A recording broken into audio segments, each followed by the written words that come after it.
Substack. Find us at jimhightower.substack.com.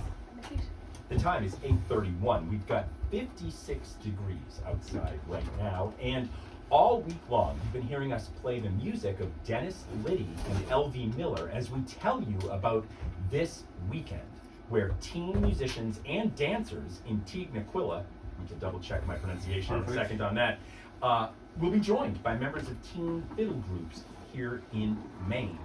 Tomorrow from 7 to 9 at Union Hall, which is located at 1 Union Street in Searsport, 338-0979 or belfastflyingshoes.org. And if I did everything correctly, you all should be able to chat with us live on the air, and we're going to hear you play music. Now, I need to tell people out there, this is not one of those deals where I've got one singer-songwriter at the other mic. There are 4 of you in this studio in total, or yes, there are 4. I had to check. Do you want to identify yourselves on the air?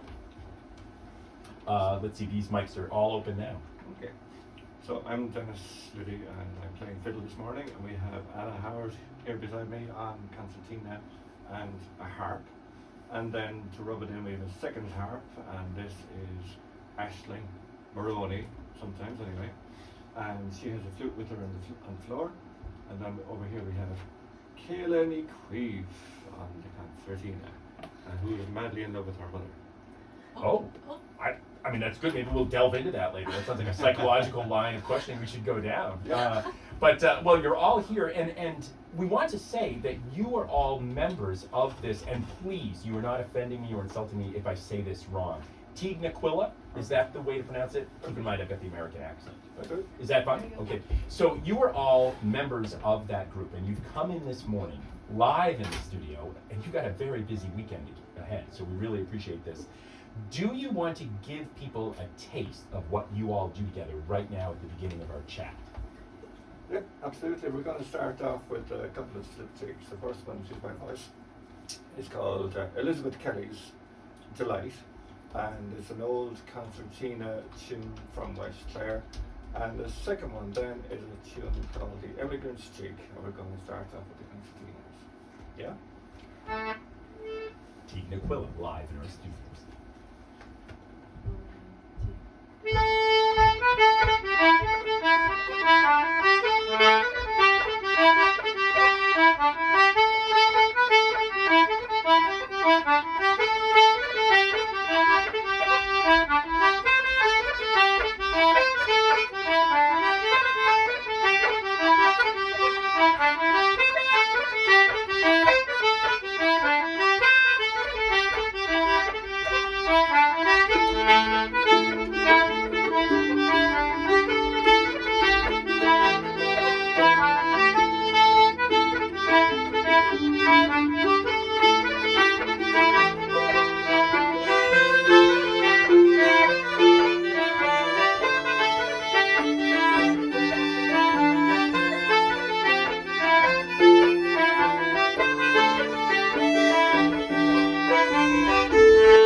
live in the studio, Elizabeth Kelly's Delight. Now, many times over the years, those of us at WERU have obviously played a lot of this kind of music recorded, but we've been lucky enough over the years to have people come here and perform live, but usually they're people from America who have picked up this tradition and played the music.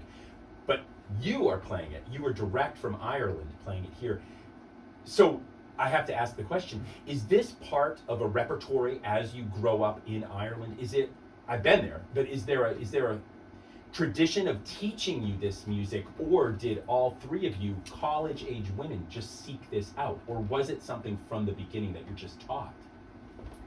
It was definitely something that we all picked up from a younger age, and we've all been playing for maybe 12, 13 years. Most of us start off on the tin whistle. So that's a penny whistle, I think you guys call it Did here. you call it that? So most of us would start off at the age of maybe 4 or 5 in primary school. In junior infants we'd all be playing. But most of us then would progress onto our next instrument. I took up the concertina next actually, and then the harp. Kayla, I think you took up the concertina next as well, and then Anna, you took up the concertina as well. I'm not sure, Dennis must have progressed onto the fiddle. I never progressed. So yeah, it's definitely from a young age we've all been immersed in the music, listening all the time and playing with each other, so yeah. And when you bring that music over to this country, there's a note of authenticity, and not to besmirch our musicians who have learned it, love it, perform it for others, but this is about as real as it's going to get. If people see you perform it, this is your tradition, this is your heritage, this is something you've done since you were young. So is that part of the education? It's included that young in school, you start that? No. No, not, it's something you seek out on your own. Yeah, it's crazy to think that it's not part. Like I'm a teacher by day and so on, but it's not part. Like we have an education in terms of music education in the schools, but it's very straightforward, and it's down to the teachers or the principals or whatever that are involved in terms of using the skill level. No matter what you have, that's the way it is. So what we have in our area in County Clare, we probably have 120 teachers who are doing this maybe for 5 or 6 students, or maybe 50 or 60 students or whatever. And they're doing this out of their own bat after school or in the evening time when everybody's free, etc.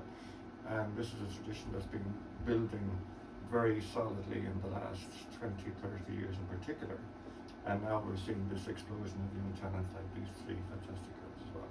So that's kind of the background of where it is. If we go back even 50 years when I was a child, it wasn't cool. So this has changed and evolved over the years.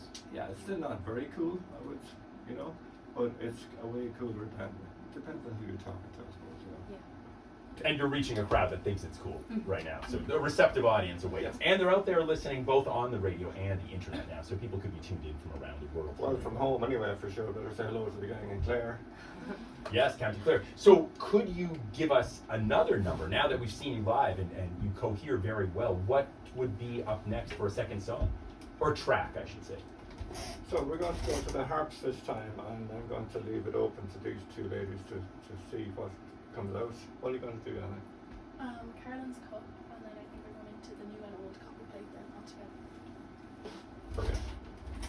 Live in our studios.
Thank you once again for giving us live music in this studio.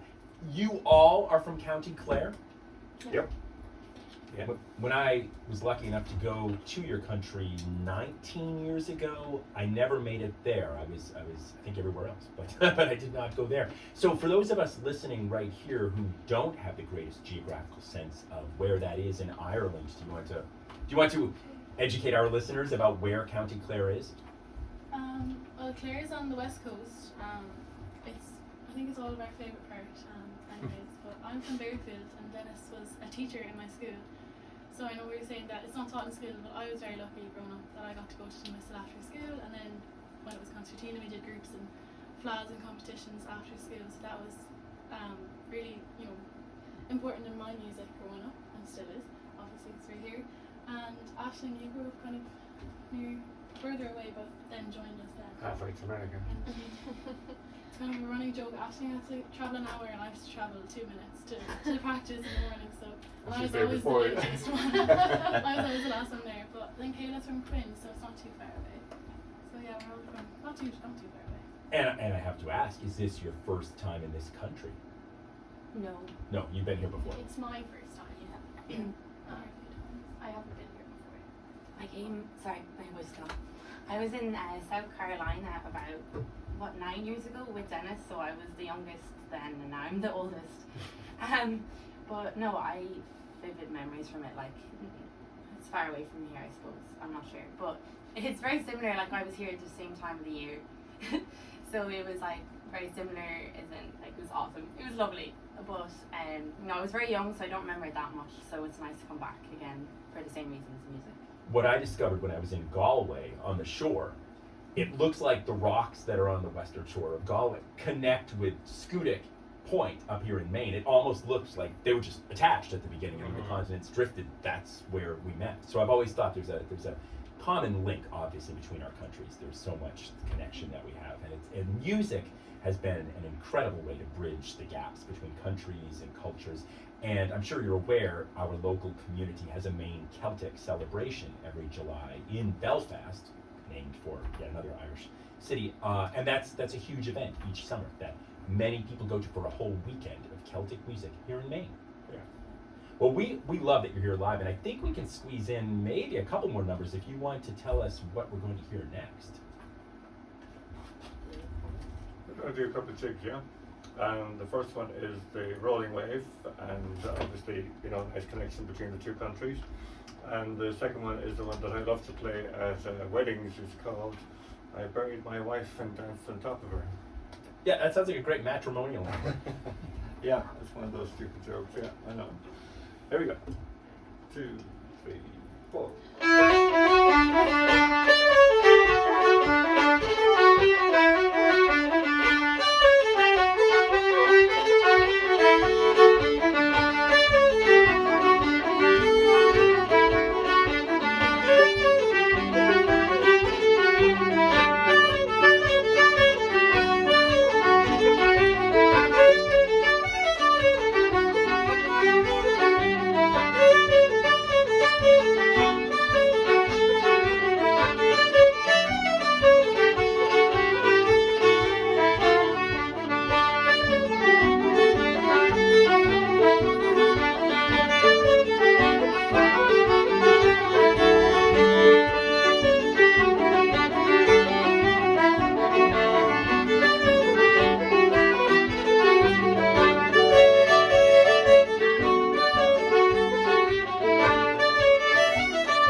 much. That one, The Rolling Wave.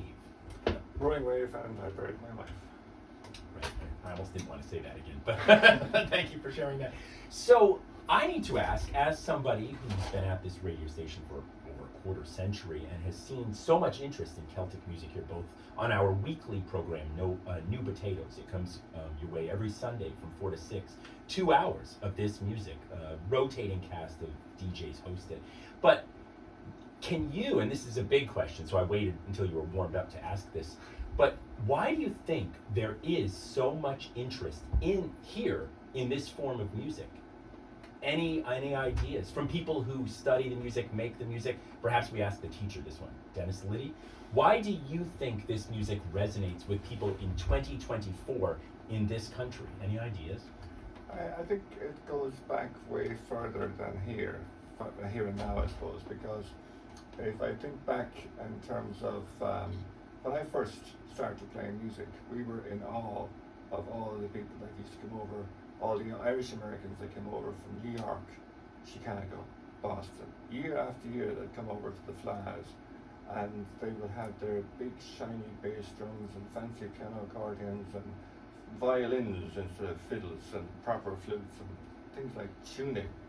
And we're kind of going, okay, this is all very, spectacular.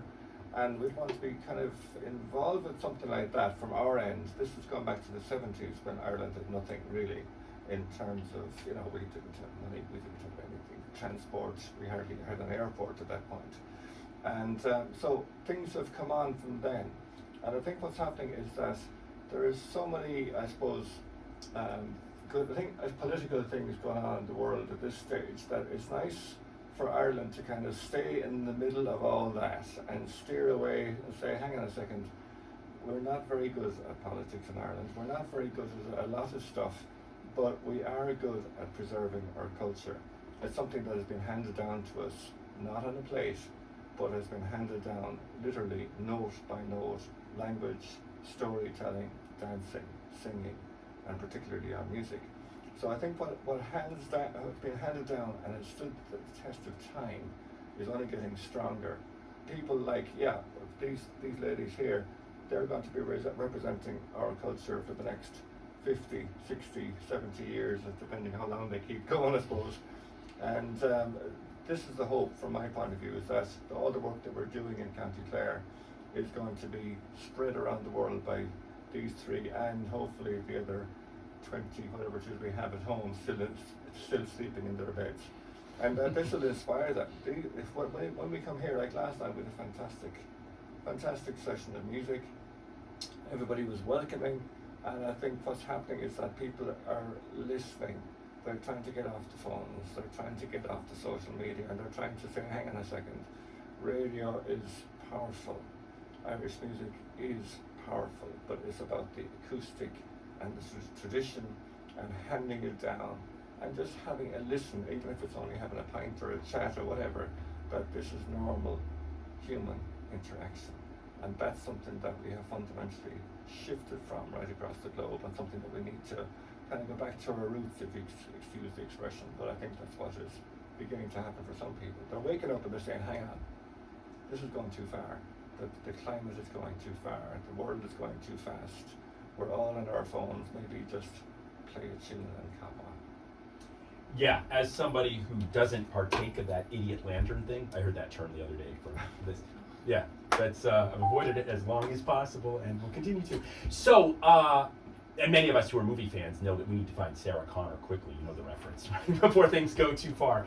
In any case, you guys are here, and we're almost running out of time. So I'd love to get one more number in, but first, I wanted to give you a chance to tell listeners where they could learn more about you. I know you haven't recorded albums as a group yet that you can sell or anything, but is there a website or some place people can go to learn more about you? Because you're here. I know we've got the event tomorrow and all weekend long.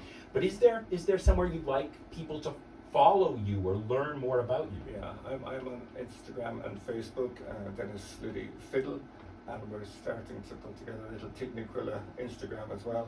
And that's where we are at the moment, and we're trying to spread out the pictures and videos and all that kind of stuff. Even this morning will be eventually on it. So.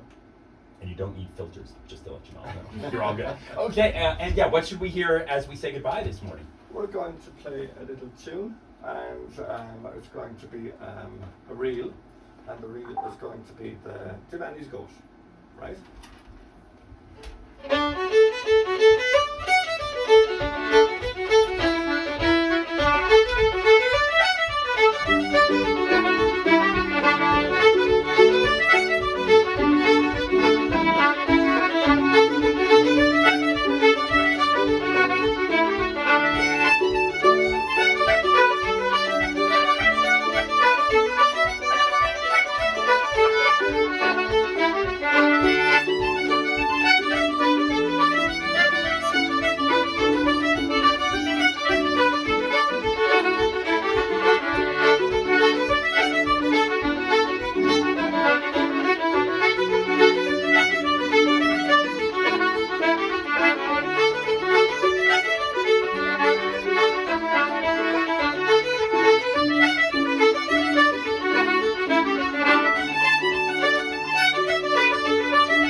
Thank you so much for being here. I'm so sorry, we have to dash, but Teague Naquilla has been live with me today. We've got to make room for Bob Dylan, you've heard of that guy.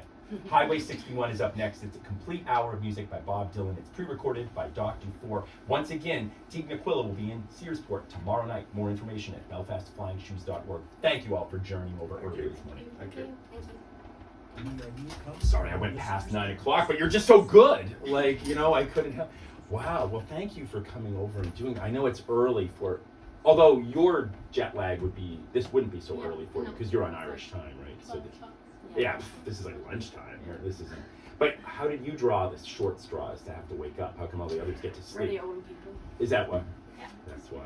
Wow, that's not a disco. I mean, it is, but it's it usually means somebody's calling. But you know what? You're here. I don't need to answer the request now. But yeah, thank you. I mean, this is great. So, do you think is there a lot of interest in this weekend? Like, is it successful? Is it Sounds going like well? it's gonna be good. Yeah, Yeah. I did all the social media like when I got here to Yeah. pump it up. Wow. Share your poster and. Fantastic. Yeah, and you probably aren't going to be bored or have any time, but I would let you perform at my store tomorrow. But you're probably booked all day. What time are you talking about? I mean, I'm there from 11 in the morning till 8 at night. Okay, we'll figure something. Yeah, if you're bored. If you're bored, an open invitation to come. You don't have to, but, Yeah. feel free. Christy knows how to find me. Oh, it's on my card, too, out there. Okay. I own a video rental store, believe it or not. So. Yeah, see? See the laugh? Right. But yeah, so, and we're right next to a bookstore, and we're right downtown. So, yeah, if you're bored in Belfast. How did you say that? How do you say that? Oh, our radio station. Oh, WERU FM. Oh, it's not. No, It's not that's your not. way. It's not. People have said WERU over the years. You know what? You know why they chose it though? No. Because we're volunteer. Wait, I have to hit this. Whoops, I just have to hit a CD. Sorry. Let me hit this and start the show. Let's see.